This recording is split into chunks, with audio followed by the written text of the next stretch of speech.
Get ready to meet the trailblazers driving the human change behind our clean energy future. This week on Energy Trailblazers, we meet Dr Margaret Heffernan, a formidable educator, fierce entrepreneur and seasoned CEO, reshaping the way that we live, work and lead.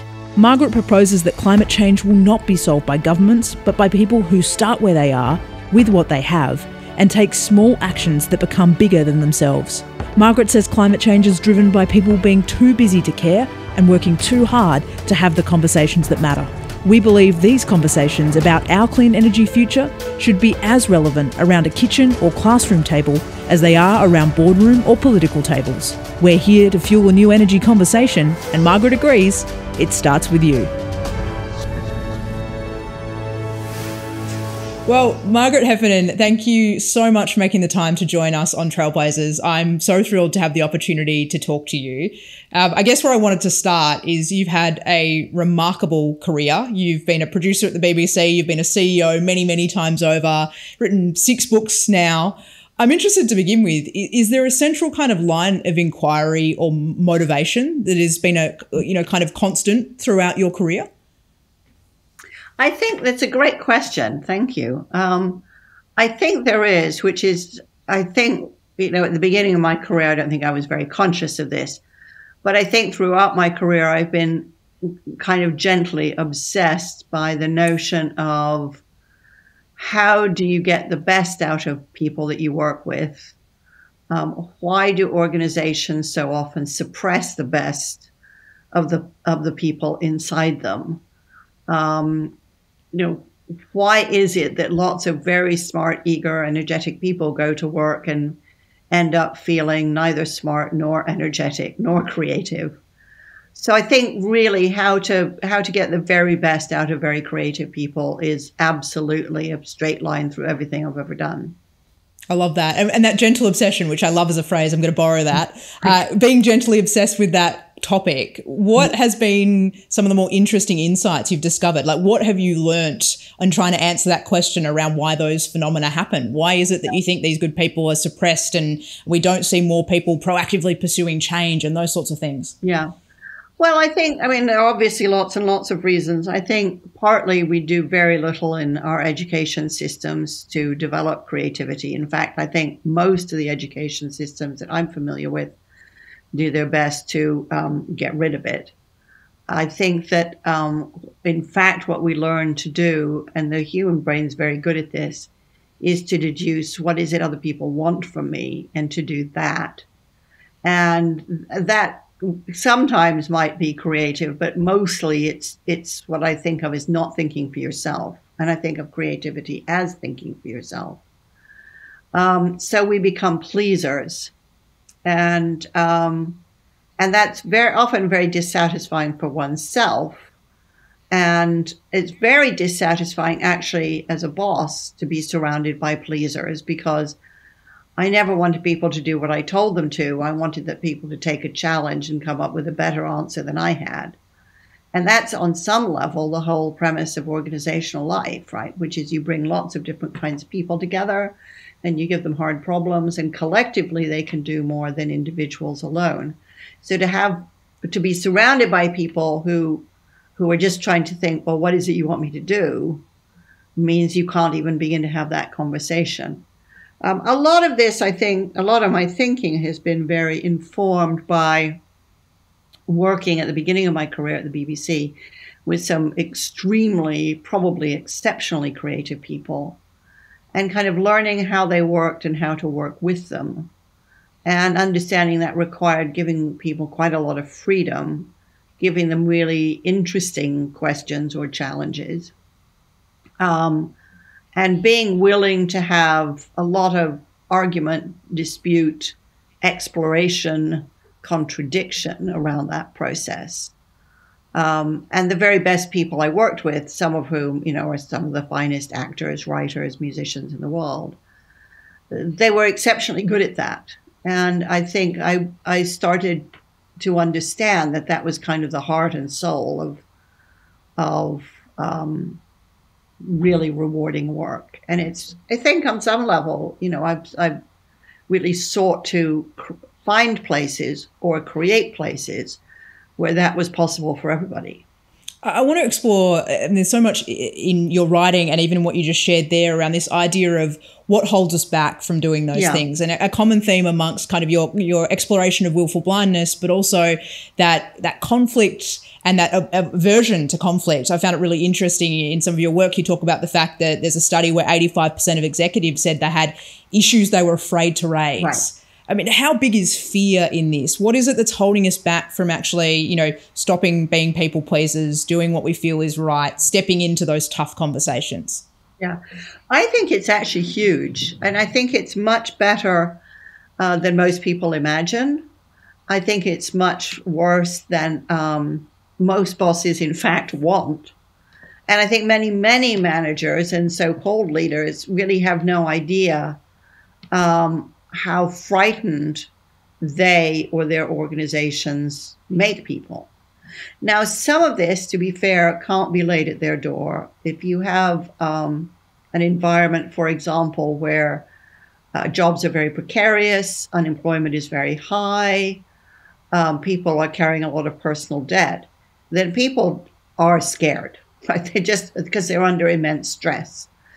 And this was very much what I saw just in the run-up to the banking crisis, and very much worse afterwards, which is certainly in the US and UK, you had a lot of people with very big mortgages, a quite insecure working environment. And in that situation, people are just going to be super careful because actually, although they haven't thought about it that way, they've put a lot on the line. I think there's a great deal about hierarchy that makes people afraid. The worst example, of course, is forced ranking, where you're ranking people all the time and therefore judging them. And that always carries with it an implicit risk that you'll be thrown out. So although forced ranking was invented as a way to motivate people, what it seems, in fact, to have done was to make most people afraid. And there's a ton of neurological evidence to suggest generally people do not do their best thinking, and certainly not their bravest thinking when they're afraid. I think a lot of leaders are very insensitive to the way in which their exercise of power makes people afraid. And it's quite interesting, in fact, I think, how few leaders really think about the impact of the power that they carry on other people. So that's part of it. I think, there are other pieces of it. Again, it depends a lot on the kind of background that you came from, whether you came from a family where, people could have, as it were, friendly conflict and friendly debate because that was interesting, and how far you grew up in a household where, you didn't dare contradict anybody, for fear of getting into a lot of trouble. So background has a lot to do with it also. But if you're working in an organization where you don't see many people offering an idea or raising a concern, then you will quite unconsciously take in the message that, well, that's not the kind of thing people do here, so I'd better not do it. So I think it's actually quite a hard thing for a boss or a manager to create an environment where people really do feel not only is it okay to raise my issues and concerns, but actually this is what people want me to do. This is what I'm here for. I think that's such a good point. And I feel like there's this growing, but still in many ways early body of, terminology and thinking around psychological safety, which is that term we're now using in business to talk about that culture you're describing, feeling safe to take risks, to speak up, to offer that counter opinion. I mean, part of it strikes me as what you've talked about there is having the awareness of the baseline of your culture. You made the point that a lot of leaders probably aren't aware of the level of fear in their organisation. And part two is, how do you actually start putting these ideas into practice? Because I hear a lot of talk about the term, but I think the reality of culture is still a long way from actually that being a lived experience for most people. So I wanted to ask you, for leaders that are listening to this conversation who are going, that's a challenge I need to take on and step into for my organisation, what advice have you got for how to raise awareness or get a baseline in your organisation, but also to start building that cultural competency? Yeah. I mean, I completely agree with you. I think that psychological safety is the thing everybody talks about. I've met very few people who really know what it means or are prepared to do what it takes. So people will feel psychologically safe around you if they feel you know them, if you feel that they understand you. They will feel psychologically safe if the social contract, not to mention the literal contract, gives them an element of security. So they will feel extremely unsafe in the working conditions of the gig economy, right? Because they know that a few bad reviews or customer, comments or 3 stars instead of 4 stars or whatever, may terminate their engagement. But I think fundamentally, people mostly understand that it's safe to raise issues and concerns when they see the people around them doing it. Mm-hmm. And when I was running tech companies in the US, I brought people with me who'd worked with me before because they knew it. And by their exercise of their own freedom, new people that we hired could see easily and quickly that this was okay. And once they saw that it was okay, they were willing to try it. And once they tried it and didn't get their head bitten off, that's actually what made them feel safe. And I think really that's the way it works. Everybody in the world says, I'll never fire the messenger. They fire messengers all the time. You only have to look at the tragic, terrible history of whistleblowers to see that, generally speaking, messengers are in a very precarious job, right? So you have to mean it. You have to say it. You have to sometimes you have to provoke the argument so that people can see that that's what is valued. And for all the talk about psychological safety, I don't see very many people actually doing that. You also have to be prepared not to blame people when they try stuff with good intention and it goes wrong. And this can be quite tricky. I mean, I've certainly been in a situation where employees have let me down, and the instinct is to start blaming them. And it takes a certain amount of discipline to step back and say, okay, did they intend this to go wrong? No. Are they generally incompetent? No. So why did it go wrong? Did I communicate badly? Did they have too little information? Were we all moving too fast? Let's just learn from it and move on. And mostly people don't even take the time to learn from it. Never mind have the strong stomach then to move on. But there's a very famous story about Henry Ford whose CFO made some gigantic error in terms of, I think, currency hedging, and equivalent to what would today be millions of dollars, and was asked why he didn't follow why he didn't fire the individual. To which he said, well, I've just invested millions of dollars in his education. Why on earth would I fire him? That's and I think this is really, really important because certainly here in the UK, there's a gigantic blame, scapegoating culture. And I think it's the easiest thing in the world to say, well, responsibility means that whoever made the mistake carries the can. Mistakes are usually a concatenation of errors.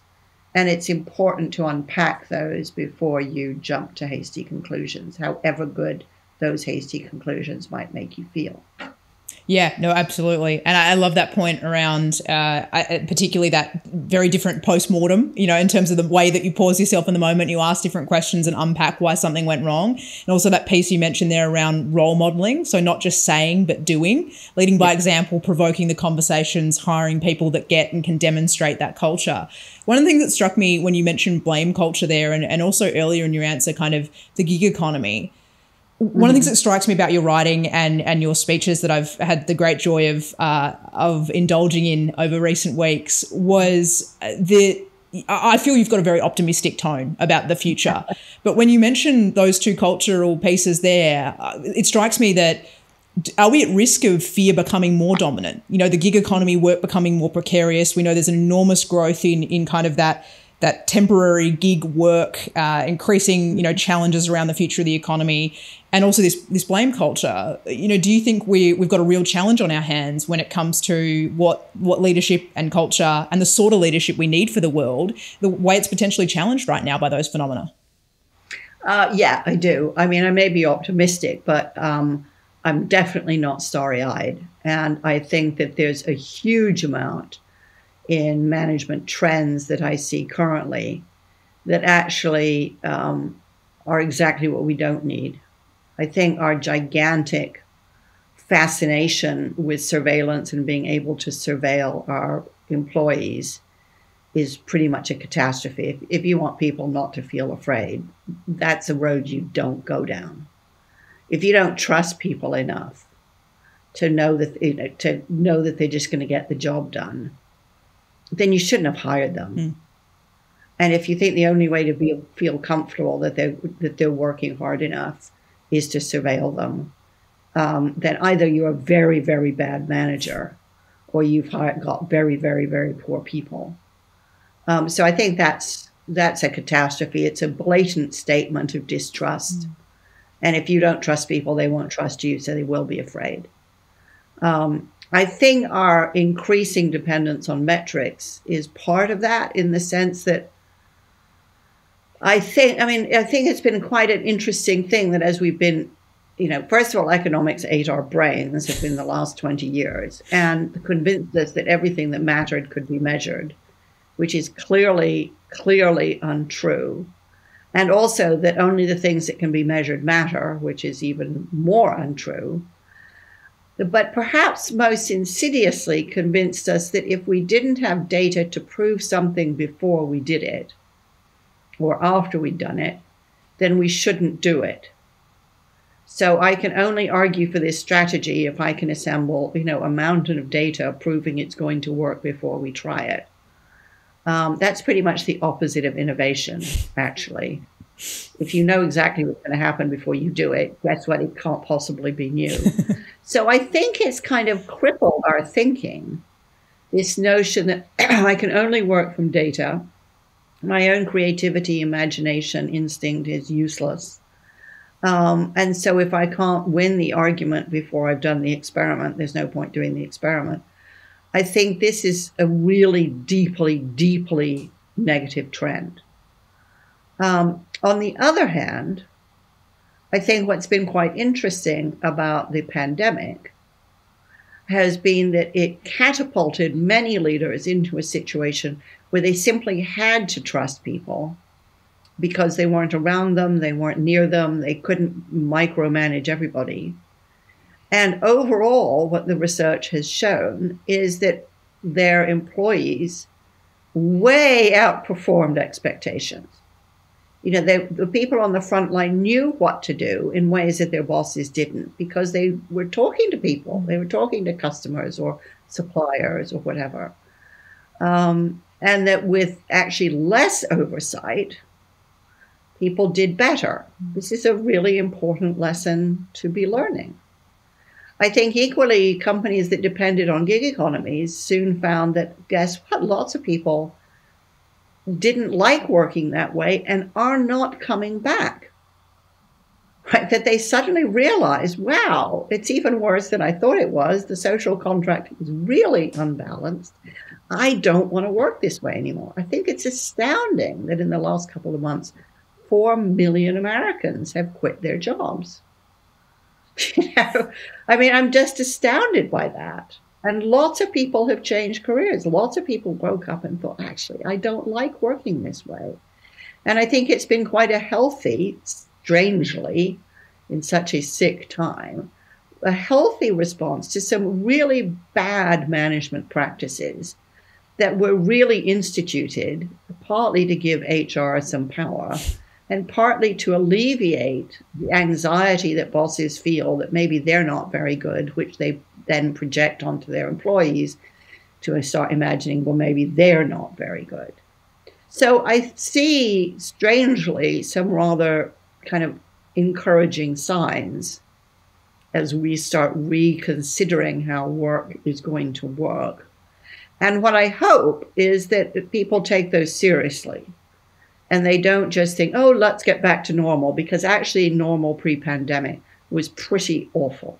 I love that phrase, reconsidering how work is going to work. And you touched on, these well-worn adages like what you measure matters.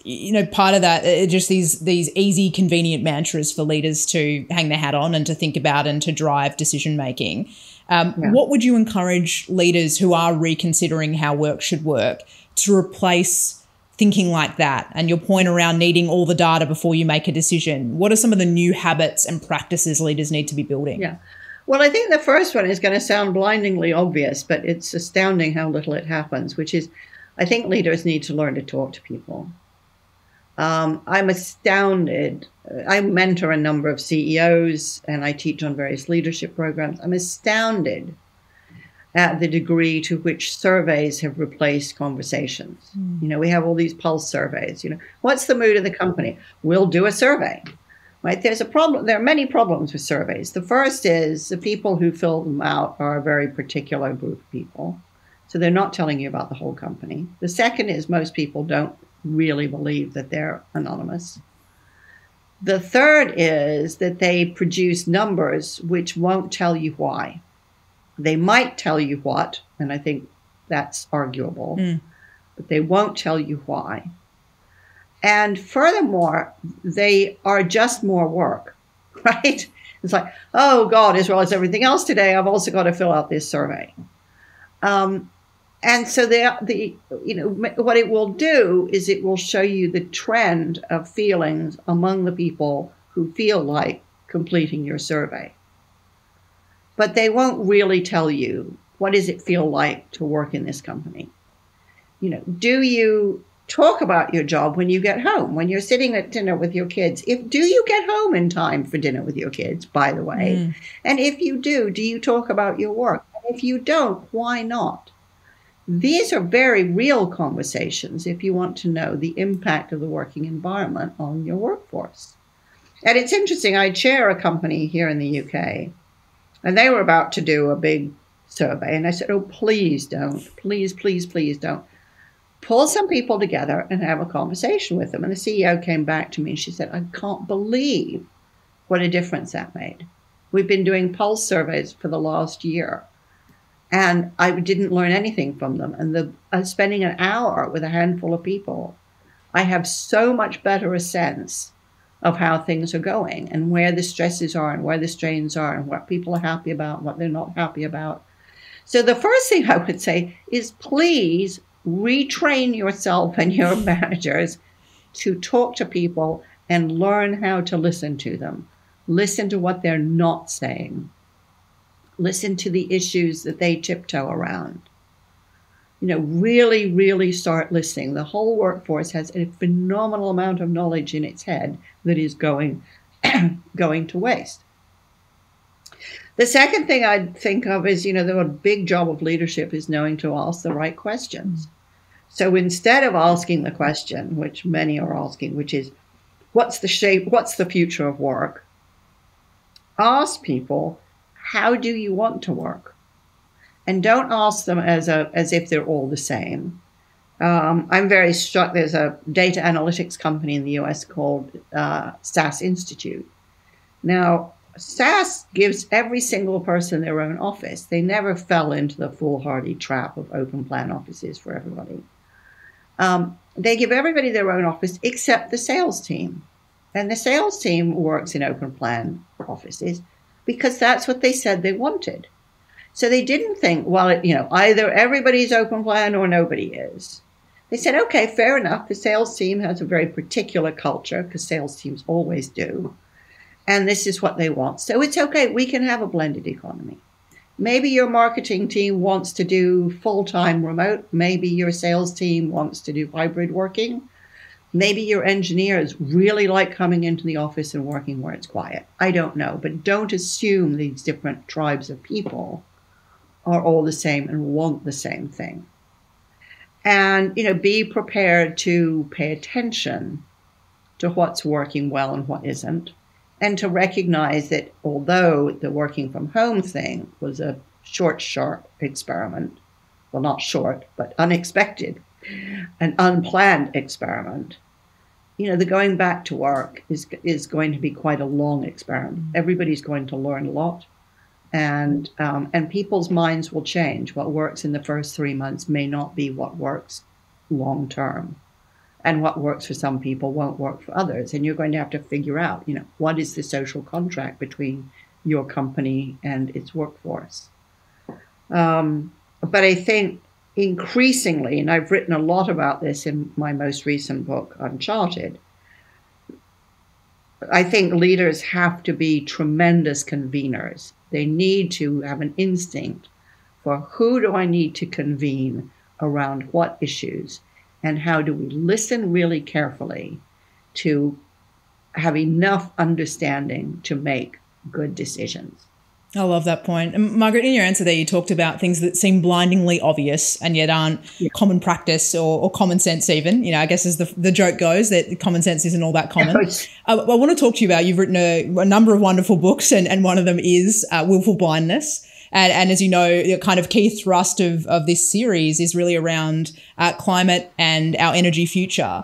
I wanted to touch on, you've described climate change as our biggest blind spot, and you've said it's now at crisis point.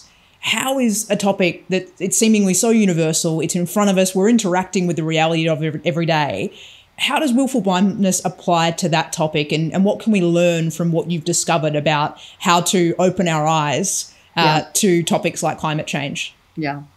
Well, I think certainly in an organizational setting, you could ask the question, why? I mean, I ask the question all the time. Why is it we've known about climate change for nearly 40 years? And for the most part, we've done vanishingly little. Why? Well, part of it's around short-term thinking. People are just thinking, especially CEOs whose tenure is, very short these days. I can't make an impact over the short term on climate change, so I'll just ignore it. It's easier to ignore it. It's a very, very complex subject. I'd have to educate myself, and then I'd have to put in place strategies that will way outlast me, and I'm really busy, so I just won't bother. And busyness is a prime driver of climate change. Everybody's overloaded, so that means there's lots that will get ignored, and the big, hard, difficult things are the things most likely to get ignored.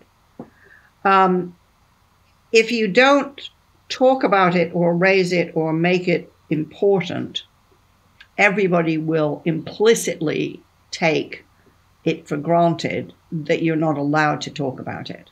So nobody will raise the subject. So that means your silence is perpetuated by everybody else's silence. I think there's also, as I've written about, there's such a thing as bystander behavior, which is the more people who see something going wrong, the less likely it is that anybody will do anything about it, because they assume, well, somebody's going to do something about it, because after all, everybody knows about it. So somebody will do something. It just isn't going to be me. So this is a diffusion of responsibility. We're all pretty conformist. So if we see everybody doing that, that's what everybody does. The fear of conflict absolutely plays into this. And I think there's something else, which is, I think it is so unbelievably frightening that it's much easier to look away. And just because if you really, really have a strong stomach and you think through what this means, it's very, very frightening. It's not on a scale that we generally feel comfortable talking about.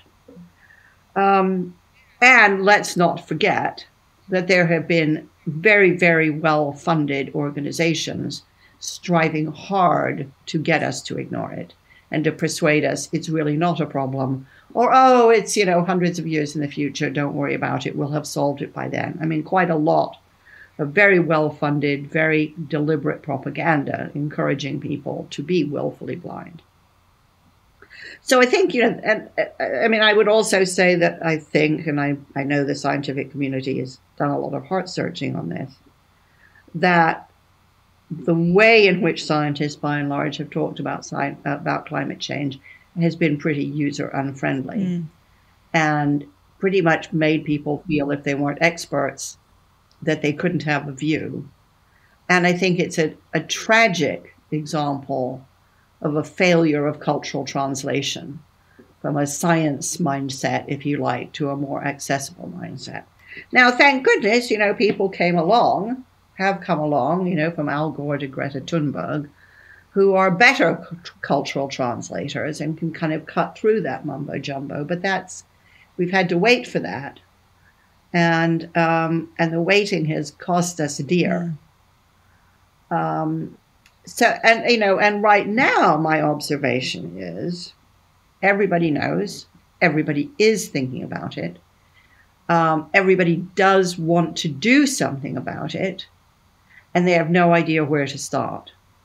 And so they're paralyzed by an overload of ideas. Should I buy an electric car? Should I get a smaller house? Should I stop buying new clothes? Should I go vegan? Should I stop drinking? Should I stop traveling? What should I plant more trees? I mean, they're just overwhelmed. And they tend to think that if they don't have a perfect plan in mind, they can't get started. So that's a failure really to understand complex systems, which are nonlinear. So actually where you start doesn't matter, in fact. So I think, where we are now is, as citizens, we have to understand that our governments are not going to do enough unless we make them. In England, we have a government that says we're going to be a world leader in dealing with climate change, but they don't have a single coherent plan. And they make all sorts of decisions that are antithetical to their so-called strategy. We assume that the government either doesn't know what it's doing or doesn't know what to do. Other countries are a little more fortunate in their governments. Other countries are even more unfortunate in their governments. So I think we should take it as read that don't expect that government is going to solve this problem for you. So then you have to start thinking about, okay, what is in my power to do? If I'm in a company, how can I reach out to all the other people in the company who I'm sure are really concerned about this and start a conversation going so this becomes something everybody talks about all the time? If I'm in marketing, how do I make sure my marketing spend is environmentally productive and regenerative, not extractive? How do I deal with my suppliers so that encourages them to change how they spend their time, effort, money, and resources? Anywhere you sit, you have an opportunity to impact the problem, however tiny it is. And my experience is that when you start doing this on however small a scale, you find other people who care, then you feel less alone, and suddenly lots of things become possible. But if you don't start, you don't find those people. You just are paralyzed with fear, as I think millions of people really are now. I love that encouragement just to start asking questions, talking to people, making those small choices we can all make in our households, in our team, in what it is that we're in charge of every single day, and being really intentional about it, and the idea that that is going to build a collective army. Because I think you're so right. So many of us look at this and it is overwhelmingly large, it is scary, and it's easy when that happens to kind of want to pull the doona over your head and abdicate responsibility and go, that's above my pay grade, that's the government's responsibility, what have you. And as you've written about extensively, those small actions make an enormous amount of difference. I mean, your insights on culture and just how significant they can be in creating momentum and tipping points, I think is something all of us should take encouragement from. Yeah, and it's interesting. There's a young woman I know because she was a PhD student of my husband's, and she went and works at a big pharma company. And she was very struck by the degree to which there was no conversation about climate change. So she went to her manager and said, how come we're not talking about this?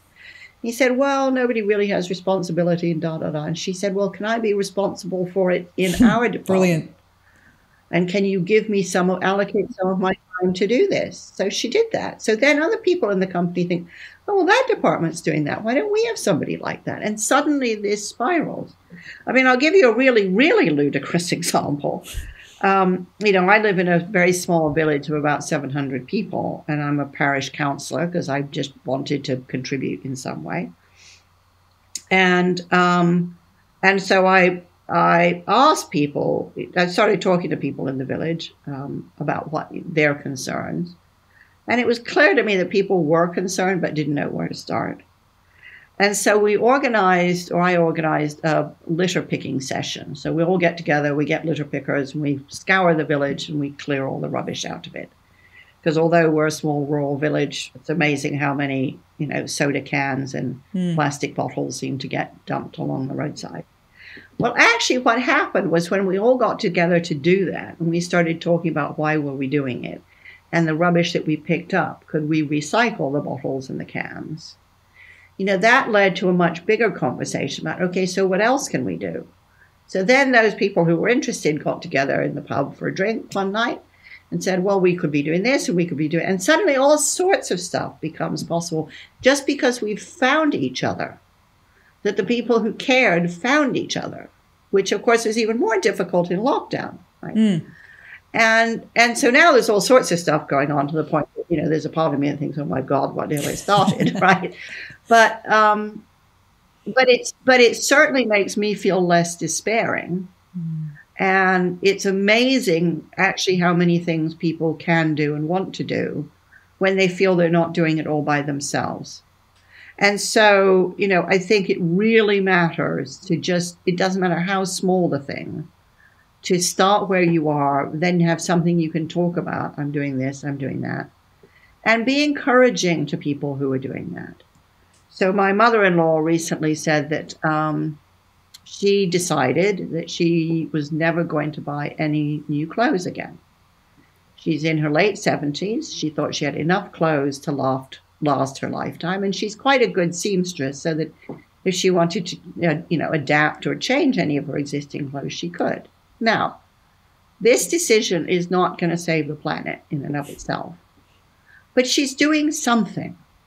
And she's feeling better about it, and she's talking to other people about it. And one of the impacts that makes, and I realized this the other day, is it made me stop and think before I bought a piece of clothing for my daughter, thinking, does she really need it, or are we just in a habit of buying stuff? Let's not buy the stuff. Let's do something else. So, not a lot of this is very invisible. It's very hard to see the impact anyone's decision makes on something else. But if you do nothing, you know exactly what's going to happen. So you may as well do something. Margaret, one of the things you touched on before was short-termism and the barrier that short-termism presents to progress. One of the ideas I love that you wrote about in Unchartered, which is a book about how to navigate the future, was this idea of how humans can regain control by coming together around cathedral projects. I'd love if you could explain that idea and what sits behind that thinking. Yeah.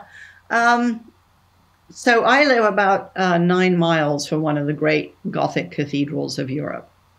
And I'm not a person of faith, but I love the building. I love going to concerts in the building. I mean, I even go to church services because the music's so fantastic. And I quite like a quiet moment in the week. And so I became very interested in how these things were built. And what I discovered was, of course, they have no architect. They had no architect. So they were started by stonemasons, and obviously a community that wanted to build something to the glory of a big idea. But they were started by people who knew they wouldn't live to see the finished product in their lifetime, and who essentially were making it up as they went along. And let's be clear, not all of them turned out as well as ours. Quite a few of these fell down, right?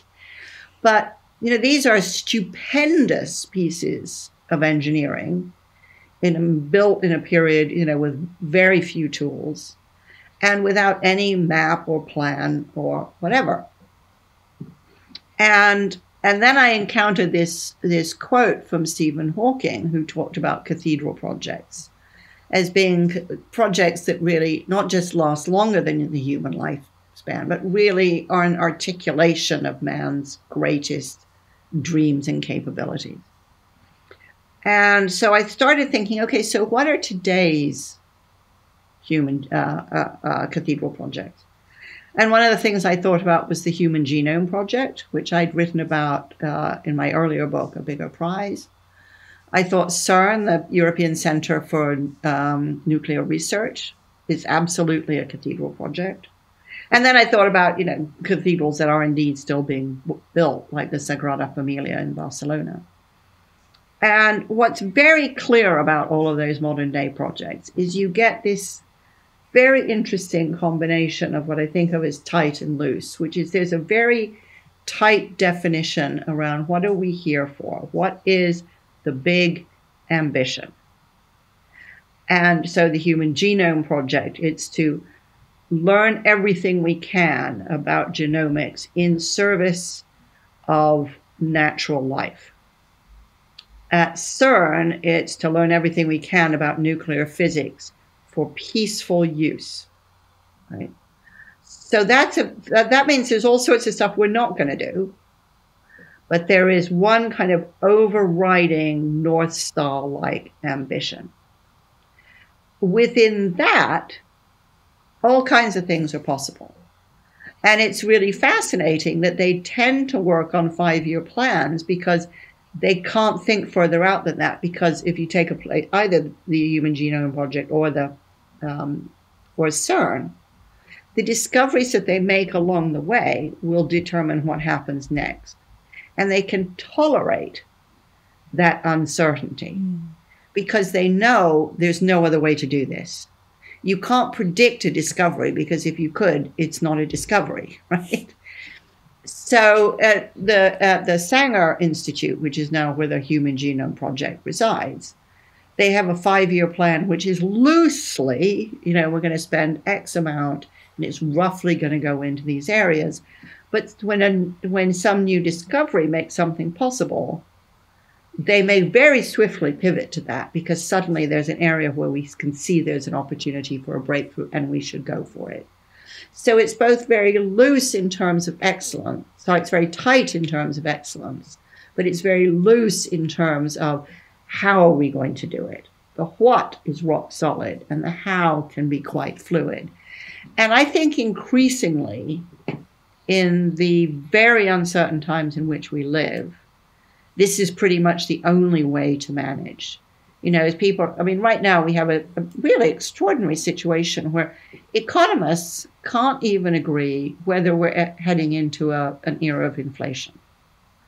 For all of our economic knowledge, we don't know if we're going to get a big phase of inflation. So we don't actually know how the world's going to recover economically from the pandemic. So if you're running a company where you used to think, okay, the economy is going to grow at X rate, and it's going to be in these sectors and these markets, and this is going to be a growth area, and that's going to be a declining area. If you're used to all that kind of certainty, this is pretty scary. And what you will be inclined to do is to find the predictions that make you happy and believe those, which is a foolish choice, really. Instead, I think you have to dig deeper and think, what is our organization here for? What is it we do exceptionally well? How do we get better at it? And what is the best current application of our expertise and our resources? And keep reviewing that and saying, should we be spending our resources on something else? Should we be in a different area? But actually think about it. If this is what we are here for, on any given day, what is the best expression of all the resources that we have accumulated over the history of our company? Margaret, we titled this series Trailblazers intentionally to want to feature people like yourself who have gone against the grain, who have been pioneers of a different way of thinking. One of the things that I'm interested in, you've made a lot of observations about the pull, the lure of the status quo, the certainty of the way that we've always done things, the human want to please, that comfort with data than information that we like the sound of or that affirms what we already believe.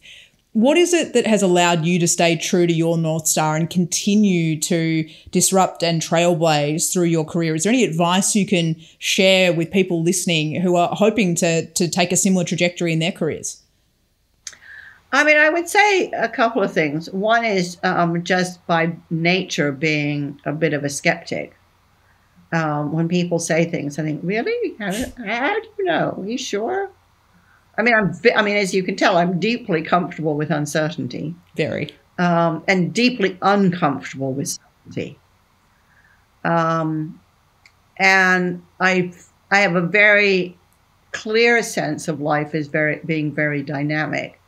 So I don't really assume that what's here today will be here tomorrow.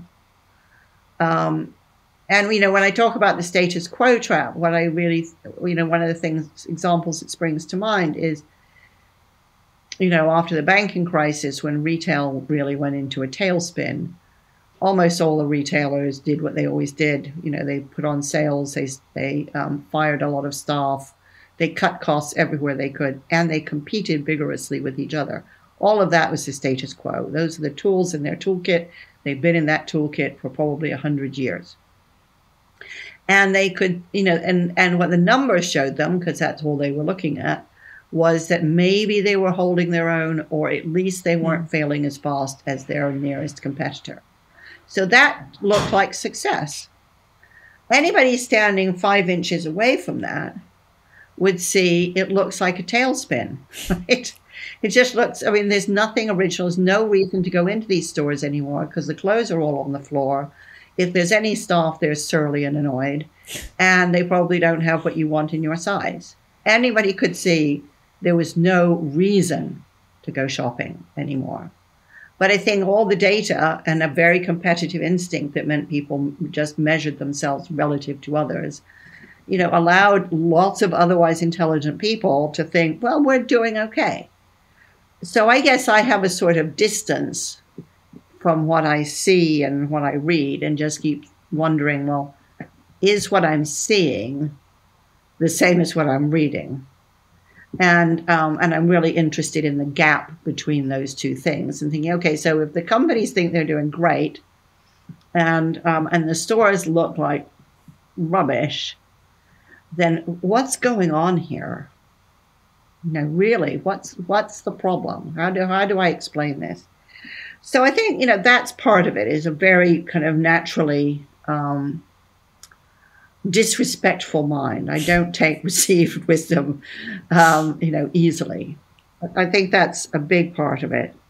I also have a on some level, very undisciplined mind, which is to say, I let my mind wander a lot.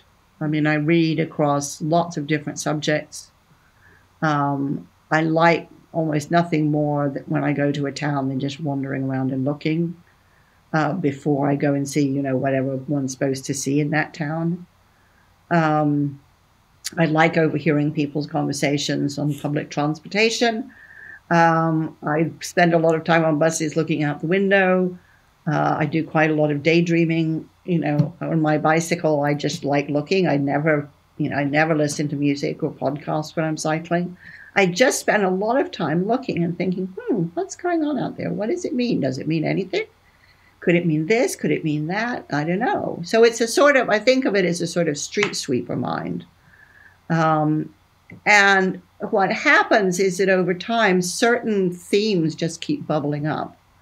And I think, this idea keeps bugging me. Let me think about this a bit more deeply. But and then I'll get very, very disciplined and very, very focused when I start digging into it. But I think that combination of, very kind of wandering curiosity in everything and anybody, and then a capacity to drill into the stuff that seems interesting or important, I think has really served me well. And I think that started pretty much in broadcasting when, it was up to me to dream up program ideas and then up to me to make the program. But I suspect it's probably been a big part of me forever. I love that idea of what am I seeing, what am I reading, and going for the gap. And then that phrase you use, street sweeper mind, and that want to absorb diversely and have lots of different reference points. Margaret, final question for you. We've covered such a wider range of topics today, and a lot of people listening are particularly motivated and making a contribution to a better energy future. So I wanted to end with your motto, which I love. Let's not play the game, let's change it. If you were encouraging people to go out and do something off the back of listening to our conversation to change the energy game, what would you encourage them to go and do? Yes, so I tend to think about this because I think people have a huge problem. They want to do something and they don't know where to start. And I think of it as a sort of three-ringed Venn diagram. And the three rings are passion. So what is it I really care about or I really love? Need, where is there a real problem? Well, certainly in the climate crisis, we have the mother of all real problems. And the third ring is resources. What do I have at my disposal? Which may be skills, it may be people I know, it may be knowledge, it may be a very specific expertise. But where those three things intersect, I think is where to start. So you need the passion because change takes time. And you need the passion to keep you going so you don't quit. You need a real problem. And you need resources, which are what are the things I have that I can bring to the problem. In some cases, when I'm, a project I was just working on before we started talking, is a project where they need a good communicator. So I can do that. I don't want to be in their institution, but I can help them communicate what they're trying to get done.